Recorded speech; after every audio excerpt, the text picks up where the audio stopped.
I've been attached with the feeling of now waking up with you by my side. Dahil ito nga ang ating couple ay hindi talaga nagpahuli at nakitrend na nga rin ito sa kanta na Upside Down, na kung saan ay bubuhatin mo nga ang iyong partner at iikot nga ito, at sobra talagang dami ang natuwa patungkol dito dahil ginawa na nga ito finally ng ating couple. Narito nga guys sa nasabing video, sabay-sabay nating panoorin. Turn the whole thing upside down.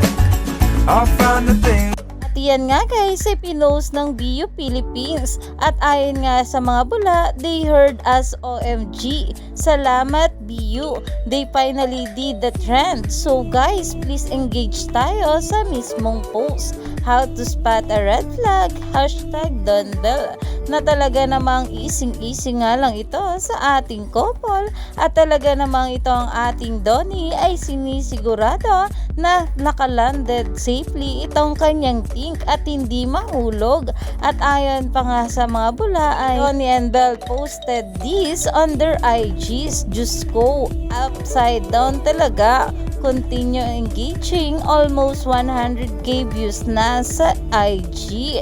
Iyan na nga guys ang bawat komento ng mga bula, na talaga namang ito ang ating couple ay naipost nga rin nila ito sa kanilang mga social media account. Kaya naman stay tuned lang tayo for more updates sa couple natin.